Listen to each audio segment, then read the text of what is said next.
Okay, good morning, Bore da, croeso. This is our WEN Wales Cafe on LGBT rights, and we're delighted to welcome you all here this morning to discuss this really important issue around LGBTQ rights and the impact of COVID-19 on those rights. WEN's vision is, I should introduce myself, sorry, I'm Catherine, the Director of Women's Equality Network Wales. And our vision at WEN is a Wales free from gender discrimination. And we connect, we campaign, and we champion to ensure that women's rights are protected and enhanced. And we use the information that we glean from these cafes, which are very much part of our connecting work. So we use this information to lobby Welsh Government and to ensure that Welsh Government really understand and can get the lived experience of women, and women of all different protected characteristics, so that Welsh Government have the information on what is happening on the ground, so that lived experience, which is so important. So before I go any further, I'd just like to check with you a couple of things. We need to make sure that you all have your microphones muted, please, throughout. Also, we would like to check that you understand that this meeting is being recorded, and we will be sharing the recording with participants. Please do feel free to use the chat. I know some of you have already used the chat to introduce yourselves, also to post questions on there, because once I've introduced the panelists and run through some questions that we're going to ask, we will then open out to wider questions. Also, please do tweet using the hashtag WEN Cafe and WEN's with you.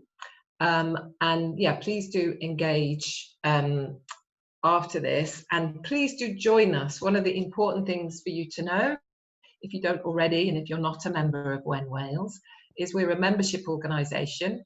It's free to join us. And if you do join us, you receive first-hand invitations to events like this. You'll also get to receive our reports and our briefings and so on. So please do join us. I'm sure my colleague Sarah is popping a link in the chat to how to join us. So the next thing to talk about really is the COVID-19 response that we've been pulling together from WEN Wales. We got 20 different organisations to sign up to a letter we sent to the First Minister outlining our concerns that we were really worried. Women are at the forefront of this crisis. They're responding as health workers, they're responding as mothers in the home and carers, supermarket workers and so on. And we're really worried that equality gains that we've made could be eroded. So to make sure this doesn't happen, our COVID-19 response centres around 3 clear asks to Welsh Government. And those asks are around keeping women safe in the home. So that's around domestic violence and abuse, and making sure that there is a swift response, because that there's been a really big impact on that during the crisis. The second area is we want women to be safe at work. So that's having the correct PPE, removing vulnerable women from the front line. For example, BAME women, who are more likely to die, unfortunately, from COVID-19, and also disabled women, and also pregnant women. If people are vulnerable, they should not be at the front line. We also, the third ask is keep women out of poverty. And that's all around requiring the UK government to change the rules around universal credit, for example, removing the 5-week wait, and also increasing, we'd like to see an increase in child benefit payments. So that's our work on COVID-19, and we also have done much work over the years on LGBT rights. We brought out a Women's Rights Manifesto in 2018, which said very clearly that we believe that we want to see more LGBTQ women represented at the Senedd and in local government and in leadership positions across Wales. We also brought out a statement in 2018 with Clara Teg, Welsh Women's Aid and Women Connect First around women's rights and trans rights. And we're a fully inclusive organisation. We believe trans women are women, and they are part of our work going forward. So we're all here at this WEN Cafe because we've all got a big interest in tackling inequality, and we all have the same aims. So I want us to tackle these areas in a respectful way and create a safe environment for this discussion. So I'm delighted now to introduce our three fantastic speakers. So we have Michelle Pooley, who is CEO of the West Wales Domestic Abuse Service, and she pioneered a new approach to working with LGBTQ people experiencing domestic abuse in Brighton and Hove, and she also is the founder of the Break for Change programme. So welcome, Michelle Pooley. Our second panellist is Shon Faye, and Shon is the Trans Engagement Officer for Stonewall Cymru. She's helping build stronger links between Stonewall Cymru and trans people in Wales, and she's a member of the LGBT Disability Forum. So welcome, Shon. And thirdly, we have Michelle Daltrey. Michelle is Partnership Manager at Disability Sport Wales. She's an ex-hockey international, and she's also Chair of LGBT Sport Cymru. So welcome to our three speakers, and thank you so much for joining us today, giving up your time on a beautiful sunny lockdown Friday when I'm sure people would love to be in their gardens. Maybe one day we'll have a cafe outside. So my first question, Shon, is to you. What are the main health and economic concerns that Stonewall Cymru are concerned about for the LGBT community during the COVID-19 lockdown period? Hi everyone, sorry, obviously this is quite a big question, but I would say broadly across the LGBT community, some of the big things that we're focused on at the moment is the impact on mental health for all LGBT people and LGBT women. Given that the circumstances of lockdown are hard on mental health generally, but there are significant issues for LGBT people, for example, having to potentially live with people who are hostile to their identity. We're hearing obviously a lot of accounts of people, either people who are very young, who are isolated from their peers and perhaps locked down with families, who aren't fully accepting of their identity, but also on the flip side, older people, older LGBT people who are isolated, who rely on physical community groups for connection, who are now experiencing extreme isolation and not really having the space to, I don't know, to fully thrive in their identity that community spaces prior to the pandemic provided. So certainly that has a huge mental health impact. There are obviously other specific health needs. So obviously all non-urgent health needs because of redeployment in the NHS have several effects, for example, on things like sexual health, that perhaps for a few months is sustainable, but certainly is something that longer term will have an impact on people. And particularly where I work directly with trans communities, there was a huge backlog and issue and crisis in healthcare across the UK for specialist healthcare for trans people prior to this, with waiting lists. Certainly in England of up to 3 years for some people. In Wales, there is a new service that was just in the process of opening, sort of like, yeah, a brand new service, and now it's had to halt. And so the backlog that was already trying to be cleared is only going to grow. And that's a huge, huge impact for people. People have been waiting on waiting lists for years, with a lot often with their life on hold. And while the pandemic and people who are fighting COVID in the NHS, patients with COVID have to come first at this time, there is a huge mental health fallout from that too. So that's something that we're trying to keep in the consciousness of government and health boards. Okay, thank you, Shon. Yeah, that's interesting what you say about the health waiting list, because that's something we did put in our letter to the First Minister, because we're worried around all sorts of health impacts. Obviously, as you say, COVID-19 needs to come first, but we want to make sure that when COVID-19, the lockdown ends, and when NHS services open up, that women and trans women don't go to the back of the list and end up waiting even longer for their operations. So we're hoping to see some kind of plan in place, and we've been pushing for that. So Michelle Pooley next. Can you describe how lockdown has impacted your work at the West Wales Domestic Abuse Service, and how that in turn has impacted LGBT women? Well, hi everyone. First of all, thanks for inviting me to this. So I think maybe putting it in context is probably useful. Our organisation works in Ceredigion in mid Wales, so we're a very rural, quite isolated community really. I mean, obviously we have Aberystwyth as a university, which actually is really, really helpful. So in terms of COVID,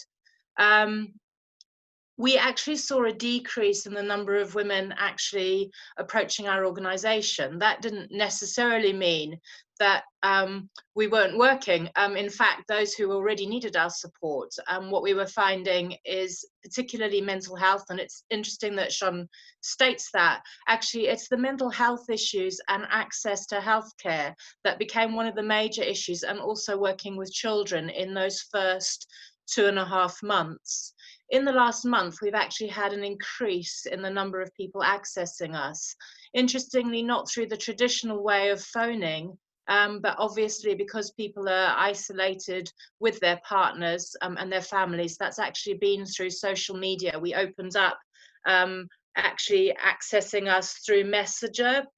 Now, one of the things that's been really interesting is in that period of COVID, we actually ended up working with more trans women than we had done previously, which just proves the point that when you kind of look at the statistics, obviously trans people tend to be at more risks of DA.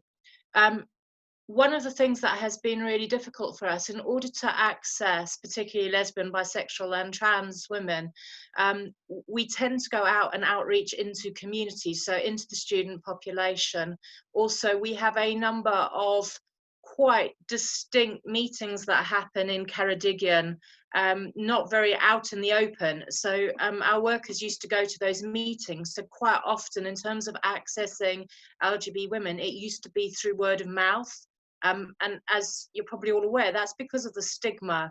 So what we found is there's actually been a decline in the number of LGBT women actually accessing us. However, we know that there has been an increase through the helplines, through the Gallup helpline. And I think really from my point of view, I think that's one of the interesting things. If we don't have a specialist service for LGBT women, then we're not actually going to be able to deal with this, because actually it is about how organisations such as Women's Aid organisations are identified by lesbians and bisexual women, and particularly trans women. So I think that's something that we definitely want to continue the argument for. That's not to say that as women in Women's Aid organisations, there's a huge number of us across all the Women's Aid organisations who are trying to improve the way that we work with LGBT women as well. So I'll leave it there. Thank you, Michelle. Yeah, I think that's really interesting that people, especially in rural areas, find it harder anyway to get support and help, and there's a lack of transport. And then coupled with that, the lockdown, it must be extremely difficult. So it's good to hear that you've got Messenger and other kind of different ways of contacting people. So I'm sure we'll come back to this, and I know there are people on the call who are from Welsh Women's Aid and so on, and I'm sure they may add to this or ask questions around it later. So Michelle, coming to Michelle Daltrey now. Michelle, can you share with us what progress has been made around LGBT rights in sport, and any good practice you've seen, and what still needs work where there hasn't been so much progress? It'd be good to see the two sides. Morning everybody, Borda, thanks very much for the invite. It's great to join you all today. there was some research that was released through Sport Wales that looked at the engagement of LGB, didn't include trans women at that point, engagement in sport and physical activity. And probably not surprisingly, it showed that in a lot of instances, the LGBT community were absent from the broad spectrum of sport and physical activity. Now, the disparity within that is that there is a strong representation of lesbian and bisexual women in certain sports, but that's not reflective of the entire sporting spectrum. And with that is a real challenge in itself, because the perception is that if you want to play sport, particularly certain team sports, that must make you a lesbian, which then becomes a barrier for all women wanting to engage, particularly young women who are questioning their identity at that moment in time, who don't want to go into a sport just in case that makes them branded as a lesbian. And we're also seeing young lesbian and gay women receiving really horrible abuse on pitch sides, which potentially is going to remove them from the sporting space. And both my colleagues this morning have already talked about the impact on mental health, and we know that physical activity in sport is really helpful for people's mental health and well-being, and broader health implications as well. So there are still a lot of challenges, and I think there's probably an assumption that sport's okay, but as soon as we widen that and start to look at the LGBTIQ plus community, particularly within trans communities, and for trans women in particular, there are some real challenges. That sport isn't necessarily the go-to for those communities because of issues around body dysmorphia and identity, and not wishing to kind of expose their body in certain sports, particularly swimming and those kind of things. And actually those are the things, the very things that they need to help with their mental health and their well-being, and sometimes around weight loss as well, prior to a medical surgery or any other part of transition. So there's an awful lot of work that still needs to be done around that. And one of the disappointing things, I guess, is that there is a perception that there's an advantage within sport for trans women, which there isn't evidence to back that up, and there's an awful lot that we still need to do around that.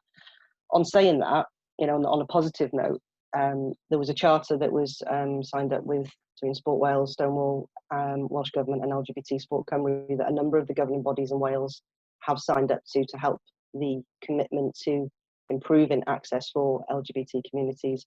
But as a largely hidden community, it is quite difficult then to track progress and engage with certain people to see what difference is being made. So there's a lot of work still to be done, but some really fantastic work being done through some of the governing bodies in particular across Wales, who are kind of challenging the traditional narrative and looking at what can be done to improve people's experiences from grassroots through to Olympic or Paralympic performance. Okay, that's great, Michelle. Thank you. That it's good that some progress has been made. It's interesting that in some sports, certainly from when I'm looking at it, not as I love sport, but I'm not particularly engaged in the sporting community, that there are some sports that seem to be better than others. I'm just thinking of male sport, but is it enough that we've got, Gareth Thomas has come out in men's rugby, but does that one person make it any easier for everyone else who perhaps hasn't come out? I'm thinking of women and men, and I'm thinking of the footballers, and I can't think of any LGBT footballers that are out, and so I guess there are some sports that really need to do more.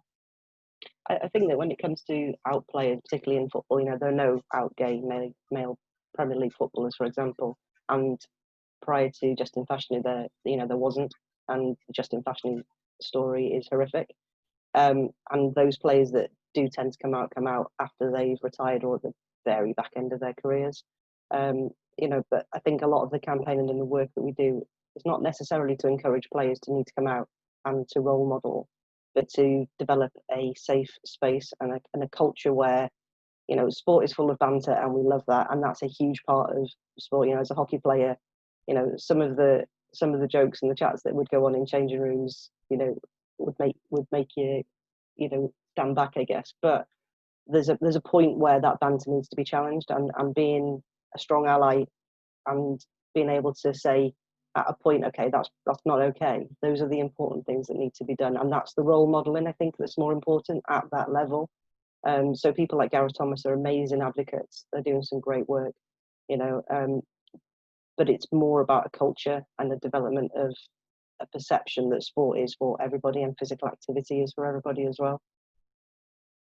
Great, yes, absolutely. And Shon, I think leading on from that, I'd like to ask you about if there are any particular concerns for LGBT people who are not going to school at the moment in terms of their mental health and well-being. We've heard about the fact that people can get out less, obviously, and outreach less in the normal way. So are there any solutions around supporting young LGBT women in particular? So I think there's the first thing to say here is that it really varies about the person and their experience of school. Counterintuitively, perhaps for some people, I don't work directly with young people in this role, but I do work with people who work with young LGBT people. And one youth group, woman who runs a youth group for trans and non-binary young people, actually said that some of their members are actually thriving outside of school, which begs the question about what their experience is like at school, that their mental health has radically improved because they're no longer going. And that certainly would tally with a lot of Stonewall's own research about the experiences of all LGBT people at school, potentially. And that still can be hugely variable in Wales. Some LGBT people have got the right school environment, the right kind of friends, it seems to be, that they can thrive and do well, but for others, it's still, unfortunately, it could be a very difficult space, and they're finding almost relief from not being there. Of course, on the flip side, is for some people, school is their access to peers. If they have good peers who respect them, certainly with a lot of younger people who maybe not at school, but who went away for university, have moved back in with families. And for many young people, university, particularly LGBT young people, is where they will start to come out, start to explore their identity more. And some of that has had to kind of almost, revert back, if you like, go back into the closet. So that will cause a huge strain on mental health, particularly if they're in a hostile environment. In terms of the solutions, I think there are some great solutions. So we work with, we at Stonewall Cymru and Pride Cymru, we've coordinated a group of LGBT organisations, including youth organisations across Wales, and we have a fortnightly meeting now to discuss and catch up with them about what their members are doing and what they're offering. There are a lot of groups, fortunately, still meeting online, on Zoom, on Discord, which is a new one on me. I think that's like more popular with teenagers. And yeah, the benefits of that are that some young people who wouldn't have necessarily been able to come to a physical group can attend online. Apparently young people tend to like instant more than appearing on camera. And so a lot of services in Wales are showing real flexibility and willing to adapt to that. And I think that's a solution for now, whilst we're still in lockdown. But I think there needs to be some thought around longer term solutions, what this time teaches us, whether it's that people are happier when they're not in school, what does that tell us about how schools need to change? But also about, for younger people, if people are being exposed to harassment or violence at home now being locked down, what is the provision for young people in housing and young people's access to not live in environments that are hostile? And so yeah, so that opens up bigger questions. Okay, thanks, Shon. That's really interesting, and I feel like many of us have tried to find the benefits in this awful situation we find ourselves in. And interestingly, WEN for many years has been grappling with how do we reach out to a bigger audience across Wales? How do we be more inclusive? And we found that by hosting these cafes, we've had one on BAME women, one on health, and the COVID-19 crisis and hidden impacts on women's health. We've had one on disabled rights, and we've managed to reach out to far more people than usual. So part of it, I think, is about adjusting and using these new ways of communicating. And I think one question I'd like to bring up to all of the panel as we move on through this is to keep in our minds, how can we be good allies? That's something that Shon raised, and I'd really like to come back to that. But a question for you, Michelle, which is that, Michelle Pooley, sorry, an increase in hate crimes has been reported in the wake of COVID-19, and has this had an impact on LGBT women in your area? Hi. Certainly. I mean, obviously, we live in quite isolated communities. It's really interesting in COVID. I mean, Ceredigion has one of the lowest proportions of COVID, so to speak, in the whole of Wales. But what we have, obviously, the increase in the right-wing perspectives, particularly in terms of the Chinese community and some of the Muslim community. What we have found is that if there are members who are LGB who have been out and about, that obviously they're now closed into their own homes, and that obviously has an adverse effect on anyone. I think also what we've noticed is that because we are a university town, there are members, particularly of the Mama community, who are lesbian, bisexual, not necessarily out to their family. So obviously that has also had an adverse effect. And obviously when you're hearing stories about how the epidemic has been caused by various groups, it kind of takes us back to the 80s in terms of the spread of HIV, and so that has an adverse effect. The other area where we're seeing that, we've got a really strong children's team in our organisation, and obviously some of the younger members, particularly those who are exploring their gender identity, what we're finding is that they feel like they can't actually speak out, particularly in their homes. So obviously that will have an impact. We don't think at the moment that we've got to the source of this, and what we're expecting as soon as we start to open up from lockdown, that actually those issues of hate crime will become even more important. And I think the one thing that I really want to mention is there is so much publicity around anti-trans women, particularly from a lot of strong lesbians across England, and it doesn't seem to be as pronounced in Wales, that actually in our refuges, one of the things that we found really, really important is actually being really upfront and speaking to women in the refuge, particularly where we have had trans women arriving, and actually explain to them, because there's so much ignorance about trans communities, and I think that's so incredibly important. It's very easy to have pejorative statements and make pejorative statements about people, and what we found is that actually the women that we've worked with have been incredibly understanding, and more so the children.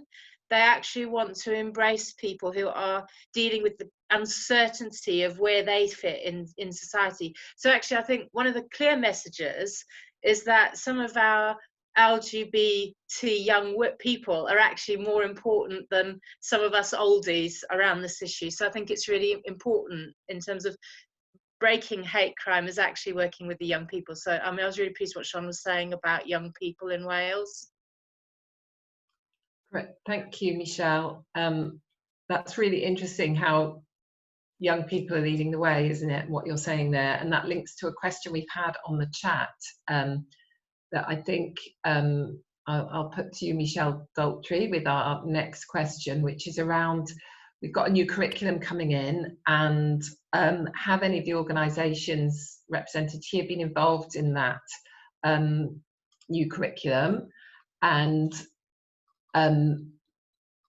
you know, we've got, although the children that you've worked with, Michelle, are saying they're very open and inclusive, I've seen it in my own experience at schools in Wales, where there is some homophobic bullying going on.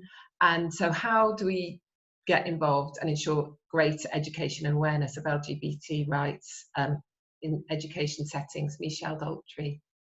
I'd echo what both Shon and Michelle have said around young people being really positive, strong voices, and you know they're our future, and it's really important that the education that those young people receive is genuinely inclusive. You know, nobody knows what a young person is thinking or feeling at that moment in time, what their brothers and sisters or parents or family members are actually going through at that moment in time. And I think the need to support young people to be really inclusive and thoughtful in their practices is essential. Nobody is born homophobic, biphobic, or transphobic. It's learned behaviour, and it's learned behaviour from adults, and that's our responsibility to ensure that the messages that people hear and the things that people see are a real, genuine reflection of people. There isn't a one size. You know, there isn't an LGBT community. We are the Welsh community, and within that there'll be subsections and intersectional. But every single person in this room is different in so many different ways. So just pigeonholing people into one box doesn't necessarily work. And so if you're working in rural communities in Mid and West Wales, the LGBT provision for sport and physical activity in specific environments is more limited. Therefore, it's much more important that the physical activity and sport space is really, really inclusive. Move over to Newport, Swansea, Cardiff, there are LGBT specific sport provision in place there. And you can go and be in those spaces and explore whether sport and physical activity is for you before you potentially transition into other sporting opportunities and environments. But I think from an educational perspective, if you don't enjoy PE and school sport and your experiences of well-being and health-related matters are poor in school, you're very unlikely to want to go and do it in a club setting or getting out on your bike and going for a ride and all those kind of things. And that's what we're seeing is that I did a youth conference with Pride Cymru and had about 25 young people in the room. And the very first thing that we did at the start of the kind of workshop was to ask how many of those young people were physically active. And not a single child in that room put their hand up. Not one person rode a bike, went for jogs, or was a member of a formal sports club or group. And for me, that's shocking. And when I spoke to particularly some of the boys, recognising, we're talking about women here, but particularly some of the boys were saying, well, I'm gay, I don't do sport. And, they're not mutually exclusive. So where that comes from and how we begin to break down some of those perceptions is really, really important. And the last thing we want is a child deciding they want to try something and going out onto a pitch and hearing something that turns them off, whether it's intended as a joke or whether it's intended as hate, then it's irrelevant. If that turns a child off and away from sport, there's many things that we need to do around that. So, we have had some engagement in terms of the development of the new curriculum. I would say, if I'm really honest, that the other protected characteristics are more widely represented when the curriculum's been discussed. So from a disability sport perspective, we've been there front and centre right the way through, but there's been very minimal conversations, and I think that probably reflects, the narrative across pretty much all the work, particularly around the health sector as well, that the LGBTIQ+ community is largely absent from that narrative, and that's something that we need to change. And that needs to include training for teachers who find it uncomfortable to have those discussions. Gay teachers that don't want to talk about things because they feel like they're pushing their agendas, or allies within teaching communities who are straight and or cisgendered and don't necessarily understand some of those dynamics. So we need to provide support to the educational setting and for teachers in particular to understand how to tackle some of those. Absolutely, thank you, Michelle. I couldn't agree more on the providing the educational support. Shon, I'm coming to you next, and we've had a question on the chat which I think is really important, which is there scope to use the alternative methods of contact that have come to the fore in lockdown to be taken forward to ease access afterwards for women to medical services? And this is a really important point that you were making, Shon, because before the provision was made in Wales for the trans community, they were having to travel to England, as far as I understand it, for most of their appointments. So the question here is, there is a strict adherence for the trans community for face-to-face appointments for clinical decisions, and that puts many women in hardship with unfeasible travel requirements and extreme waiting lists. So is there anything we can do, Shon, around that. If you can share that with us, and also perhaps let us know if Stonewall Cymru have been involved in the new curriculum as well. So if you can address those two, that would be great. Yeah, so if the first thing is on the health front, yes, I think the reality is that I think there are still appointments going on in terms of psychological support and things like that, if for people who want it in the Welsh service, but actual diagnostic appointments for access to hormones are kind of stopped at the moment. And in terms of, we are in the process of for adults changing the pathway in Wales to at least have some of the initial appointments in Wales rather than to London. But I'd say for the under 18 service and healthcare for under 18s is still very centralised in London at the Tavistock Clinic. So families in Wales and young trans girls in this case would still be, their families would still be required to travel. So there is potential scope. The issue with that, I think, is it speaks to a wider issue in trans healthcare, which is starting to be reformed perhaps in Wales, but is about the way in which trans healthcare is seen and the history it comes from, which is requiring face-to-face appointments because it's emerged from a very hierarchical model of diagnosis and needing several appointments in order with a clinician who may have a background historically in psychiatry or psychology.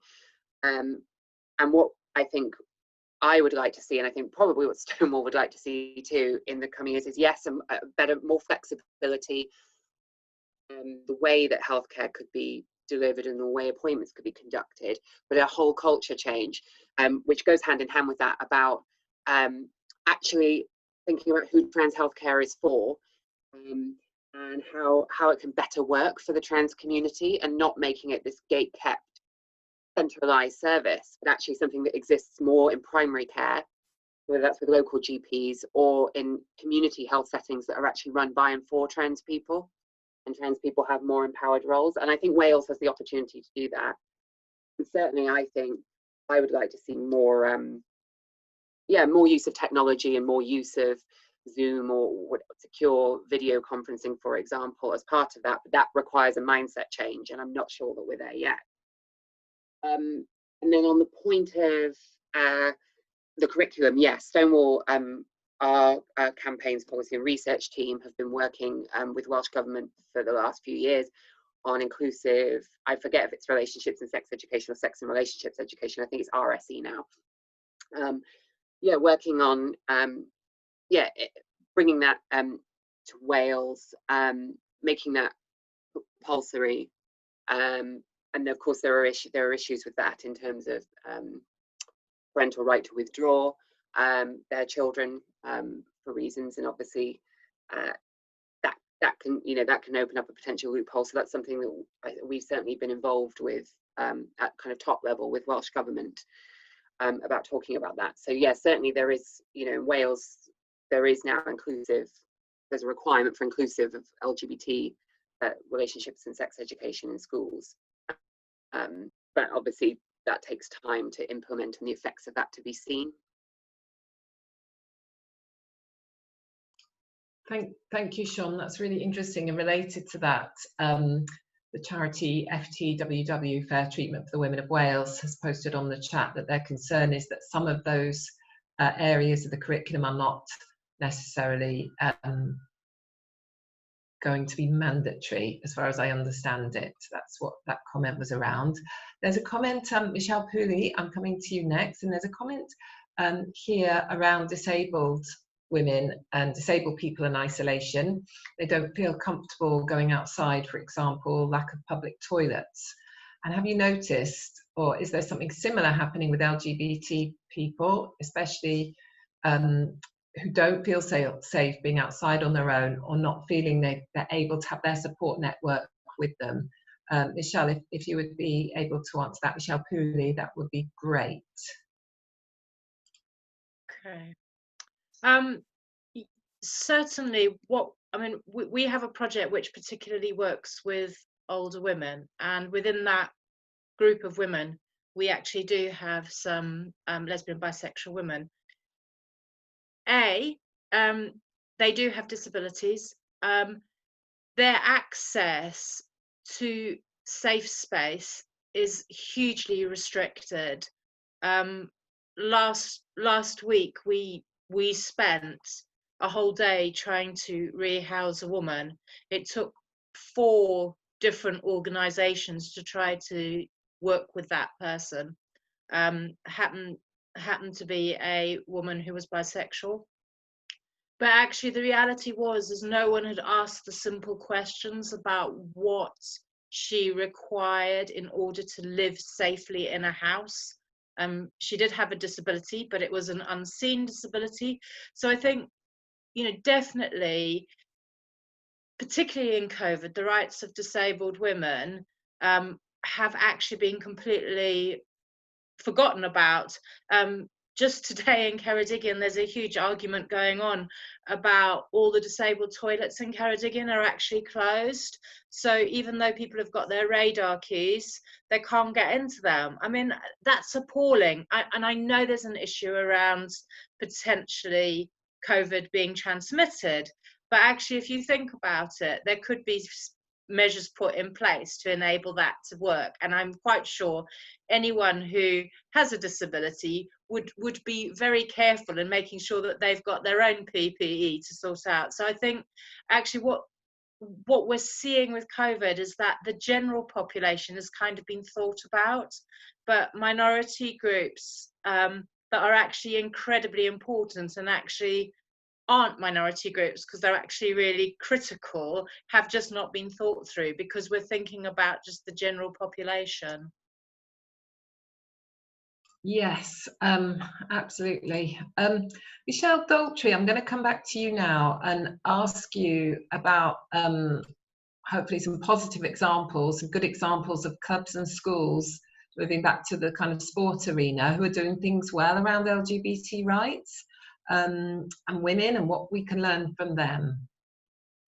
I mean, there are a whole host of really, really good examples out there, and some excellent practice. I think one of the things that I would draw upon that I've seen that has been really impactful is that across the home countries, we've delivered a Pride Youth Games over the last 6 or 7 years now, I think. And a couple of years ago, we hosted it in Stonewall in Pembrokeshire, where we bring together through youth service support groups of young LGBTIQ plus young people to come into a residential setting to experience sport and physical activity. So when we were in Stackpole, we utilised the brilliant outdoor facilities that they've got there, and we had them surfing and stand-up paddleboarding and doing all sorts of things. But that ability to create a safe space for young people to be themselves and genuinely be themselves was really, really powerful.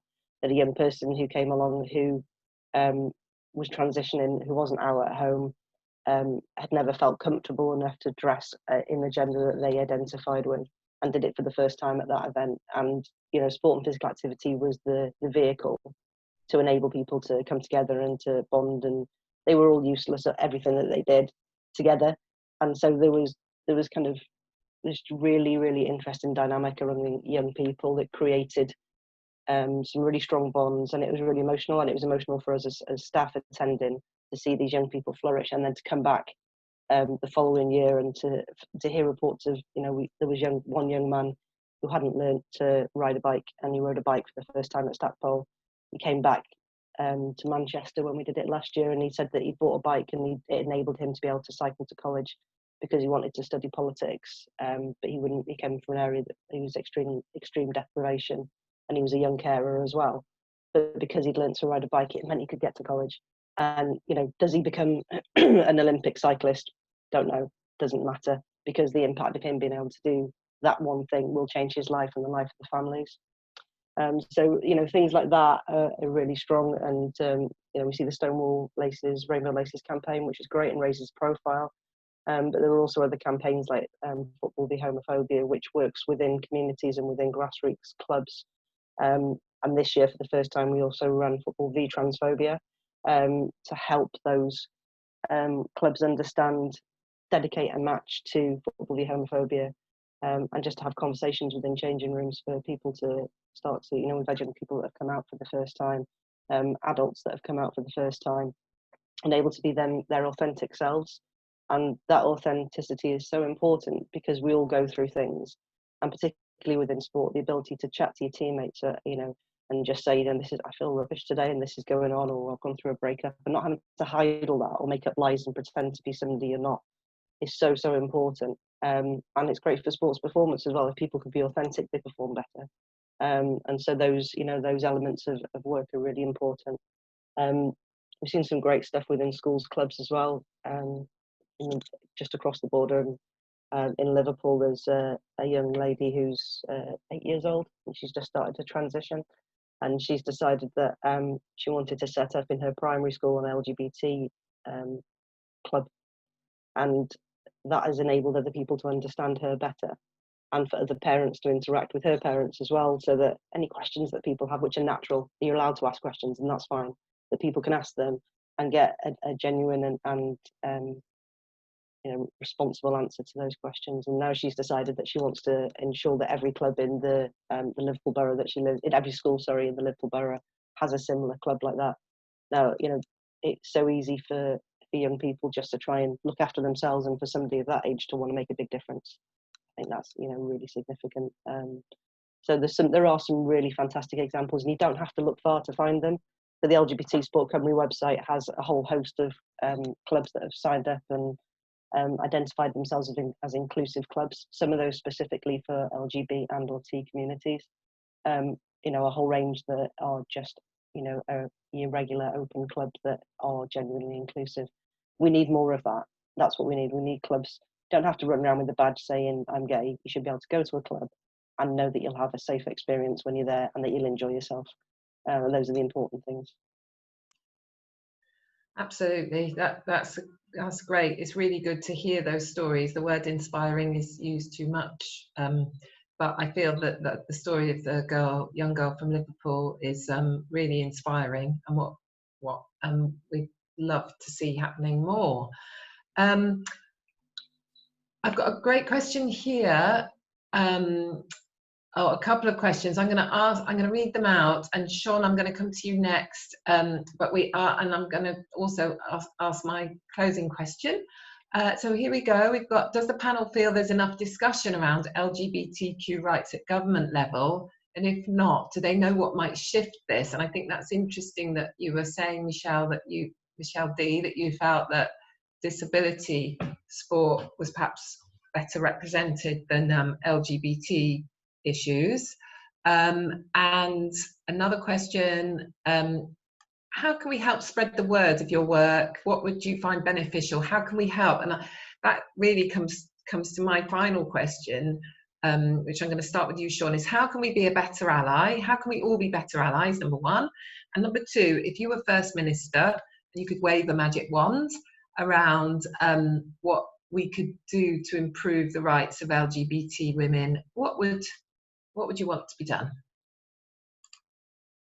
Okay, so I think the other two panelists actually have alluded to this before I did, but I think in terms of being an ally, and particularly I'm going to speak about trans women, is I think it's useful to say, unfortunately, that trans women in this country at the moment, I feel, as someone who works professionally with trans women as well, are under a sustained attack and demonization in the media, in some areas of government, certainly in some areas, unfortunately, of feminism.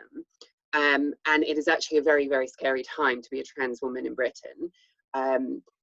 We've spoken a lot about the move online. I'd say one thing that's happened in the pandemic is I also work with Amnesty International, and they've done huge projects on online violence against women, and starting to recognize that online abuse has a real world effect. It's not just, you know, because it's not in the street doesn't mean it doesn't have an effect. The online climate on social media towards trans people generally, particularly trans women, is openly hateful at times.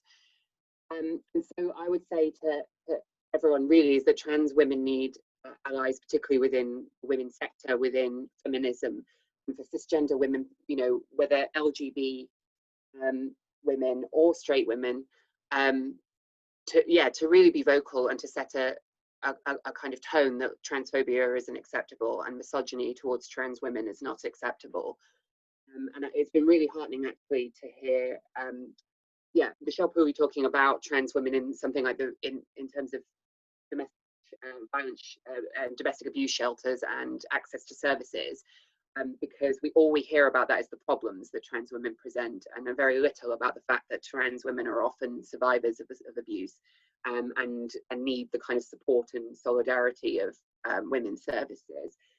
I need to be more vocal on that. I'm always going to ask for that as an ally. In terms of what I do, suddenly now very important to change for the rights of LGBT women. I think I would like to see a bit more of a discussion after this about housing, because I think that we don't sometimes think of housing and universal credit as an LGBT issue.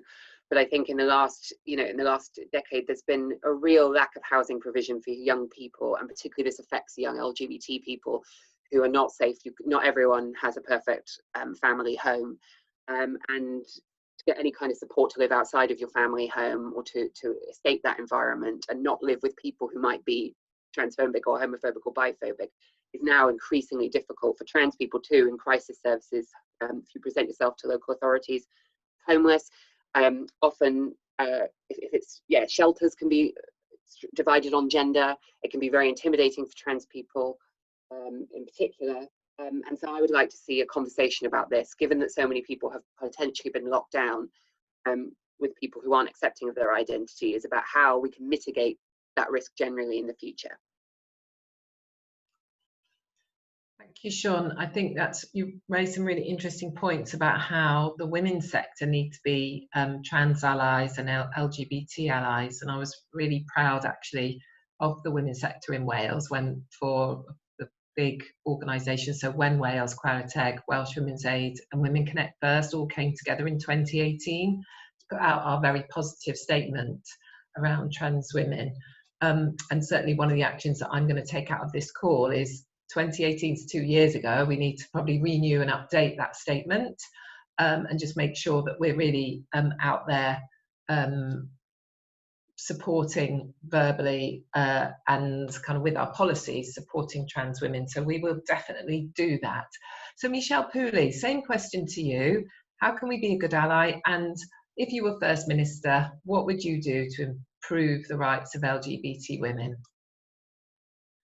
Okay, I sometimes feel that the LGBTQ issue in government is completely forgotten about. I think we have some amazing leaders as part of the Welsh Assembly who actually, if they really spoke out and explained how they lived their lives, it would start to really reawaken particularly rural Wales to the fact that there are some incredible LGBTQ individuals that live and work in Wales.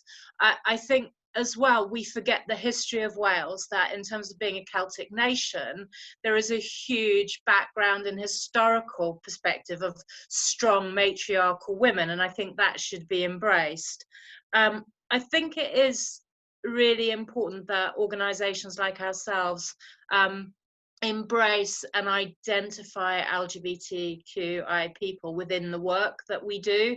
I think sometimes it's hard when you're in a domestic abuse setting to not come forward and state that actually lesbians and bisexual women are actually trans allies, and I think that's something that I certainly have started to do in the last 3 to 4 years. But I think what we also need to realise is that for many women in Wales, they will also be dealing with, quite serious homophobia from past experiences, and I think we need to embrace that. If I was First Minister, I think one of the things that I would do is to certainly embrace and not allow the rollback of some of the important legislation that has happened. I think we are in a serious situation where, because of the rise of the right, and because there are fissures in society, sort of like the argument of feminists against trans women, that can be used in a really bad way to change the very way that we think about it. So I certainly wouldn't want to roll back any of the gains that we have gained already. So that would be one of the first things that I would state very seriously, that we wouldn't go back on that, even if the UK government does. Thank you, Michelle. That's very well said. And that's certainly part of our work at WEN Wales, is to make sure that this COVID-19 crisis is not almost like an excuse to put equality on the back burner. Or we've got much more important issues to deal with now. We've got a public health crisis and leading to an economic crisis. So we need to really come together, all of us, as a sector and as the third sector, to really fight our corner on equality. So Michelle Daltrey, I'm coming to you now in terms of what you would do if you were First Minister. Firstly, we're going to need our rainbow back. So if we could have that back soon, that would be great. But I think that one of the really strong things that we've seen, particularly within sport and physical activity, is a significant amount of online delivery.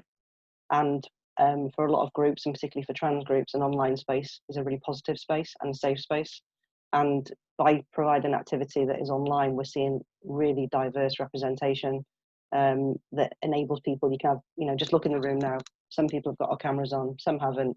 It makes no difference to how we're engaging in today's session. And so, that traditional viewpoint of having to be physically in a space and a member of a club with a registration pack and all those bits, has been proven in this instance to be not as much of a requirement. On saying that, there was some research that was released only over the last couple of days from Sport Wales, where 33% of people are saying they're doing more physical activity during this time. 34%, but 33% of the population are doing less. And of that population, the vast majority are from lower social economic groups. We also know that LGBT people, disabled women, etc., fall predominantly into that category. 24% of homeless young people are from LGBTQI+ communities. So, we need to just measure what we do and be thoughtful of the fact that, if things are going to get harder over the next couple of months, and they very likely will do, particularly financially and socially economically, what can we do to ensure that every single person in Wales is thought of in every single policy, practice and procedure? That a LGBTIQ+ policy is not good enough. It should be threaded through every policy and every practice, and every person should be considered within those. And I think it's those equality impact assessments that are, a key to that, and they should be devised by people from within those communities. So, I can speak on behalf of myself, but it doesn't mean I can speak for everybody. And so, it's really important that people with lived experience are able to contribute to and be consulted on the development of anything that comes out over the next couple of months that will have an impact on every woman in Wales. Absolutely, well said. I am so grateful to all our panellists. A huge, huge thank you to you all. You've brought real insight, lived experience, and really good advice for action.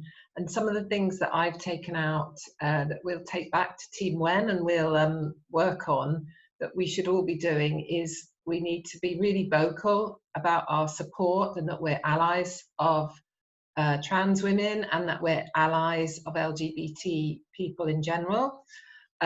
We need to speak out. All of us can speak out whenever we hear or see misogyny going on. Let's shout out and be an ally.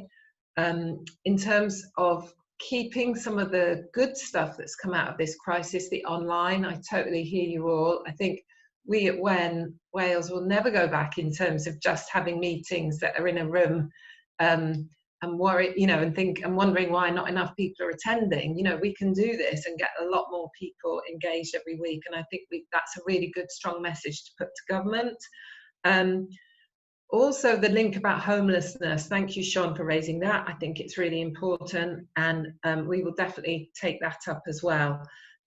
Finally, I think something that WEN will definitely do with the women's rights organisations that signed up to our trans statement in 2018, we'll revisit that and update it and put it out again, and again send it round to all our members to get more support for it.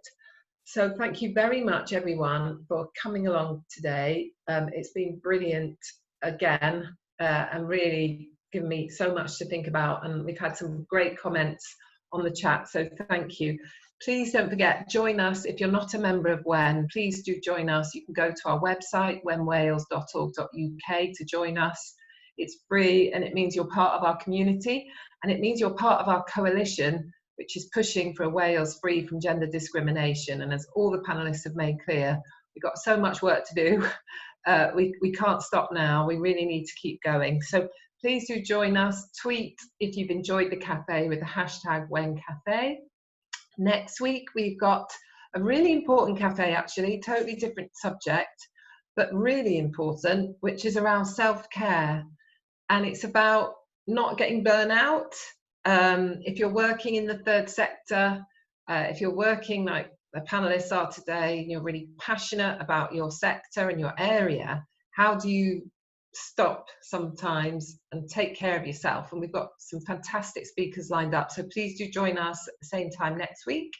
Thank you once again, Diolch yn fawr iawn, to our three fantastic panelists, and see you all again soon. Take care and stay safe.